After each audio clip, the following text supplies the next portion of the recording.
Alright, it's Mike from the Mike James Rock Show. This fine specimen of a man will introduce himself. G'day, my name's Josh. I play guitar in Northlane. How's it going, man? Yeah, not bad. Welcome back to the UK. Oh, it's good to be back. It's been a while. A few months. A couple of months, Yeah. Feels like I was just here the other day. Was it August was the last time you were over, I think? Well, we did It's download. summertime. Beginning of the summer then. It wasn't that long, but that was only one day. Yeah. Last time before that was Parkway Drive. That was a while ago. Yeah, we were debating it on the way up here. It's like, I remember interviewing you guys at the end of last year, but I can't remember who it was I you were remember with. the hairdo. Since then, the album's come out. Yep. Amazing body of work, man. Thanks, man. Full on. It's like crushing in places that are harder than the last album, and the vocals are just more soaring. How's it like from being perceived from your side of things?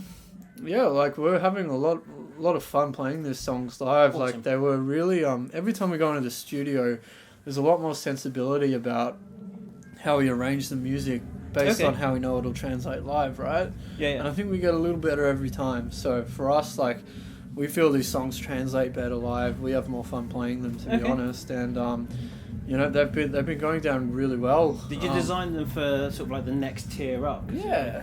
Like last time you came in with like support band, and now you're headlining and playing bigger venues. Is the sound developed to be able to fill much bigger capacity rooms? I think that in a way, yeah. Like it wasn't. We didn't think of it like that. Okay. It just sort of happened organically, and you know, like we have been a headline act in Australia for quite a while. Yeah. So like it's not like it's been our, you know, time to go and write songs for bigger venues, but it's like a natural progression in songwriting and you know, as we're thinking about how can we sound bigger and better live, I guess it all kind of rolls into one thing, being the record. Because I guess then you've got to like start thinking of production on the road and that kind of thing as well. We brought in a little extra tonight. Yeah, we've got a couple surprises.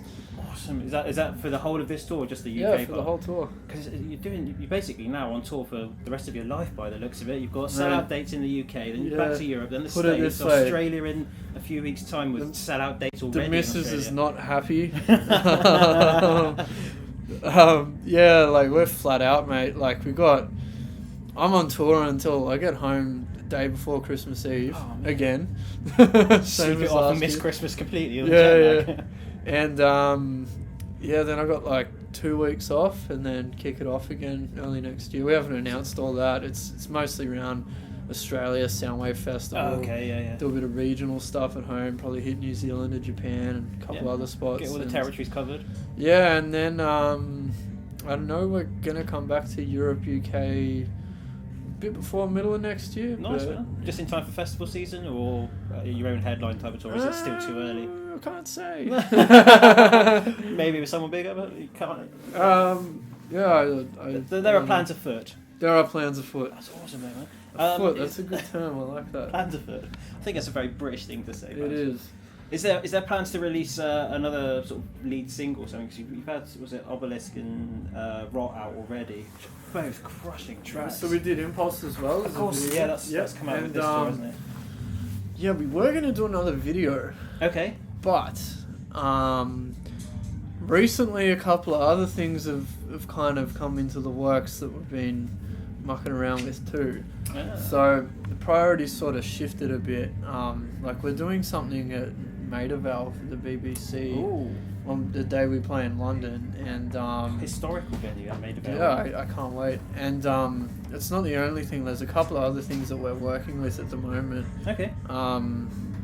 That have sort of taken priority over that, but that's what happens when a new album comes out. Opportunities come up. I know, and we start working on new stuff too, and you know. Is it constant? Then you're constantly writing all the time when inspiration takes you. You just do it. Yep. How do you do that? Do you like tab into a computer or iPhone or something like that? When it comes to writing the music, we just let John do his thing. Okay. He just sort of,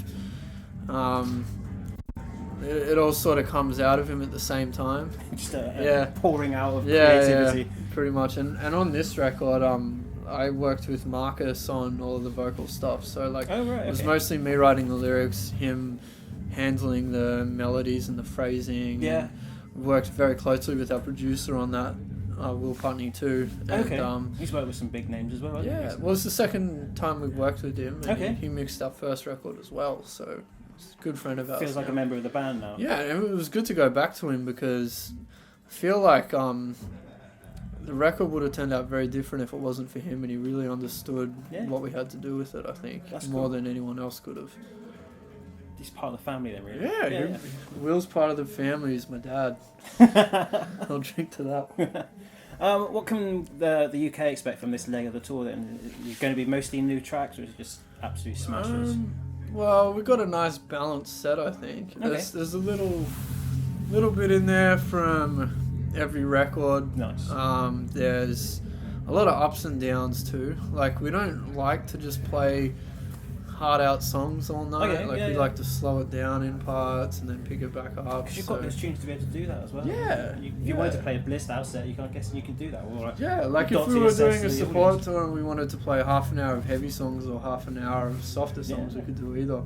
So this set's kind of that rolled into one. That's a good thing about the style of music that you play, that you can be quite varied in who your audience are. I think Nota's given us a lot of choice too, you know? Yeah, there's a lot. I'd say at the moment, you're not only that you're over here in the UK, but you're quite a buzz band. Since the album came out, there's a lot more people getting on board with what you're doing and going back to your back issues and stuff. Yeah. You're finding there's a swelling at the moment of like fan base and reach. Yeah, strangely enough, like until like the last 6 months, no one really cared much about our first record, and now a lot of people are saying that's their favourite or something.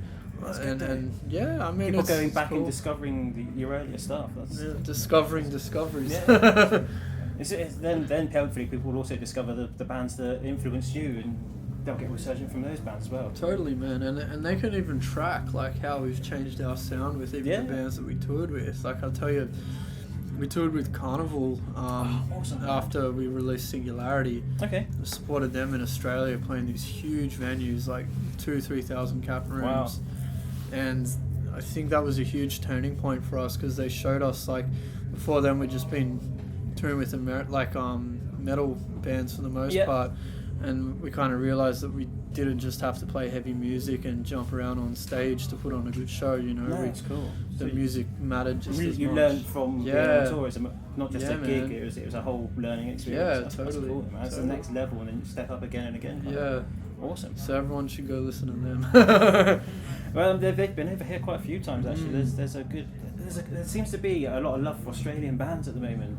Just in general, they're all coming through. Not only like your style, but there's other harder rock bands as well. Yeah. Considering the population size of Australia, there seems to be an abundance of really good bands coming out in the last 3 or 4 years, really. It's a phenomenon everyone's noticing, and I think like the key thing is for an Australian band, you have to work extra hard because there's no opportunities. Yeah. Like it's so hard, man, and like it's so expensive as well to tour.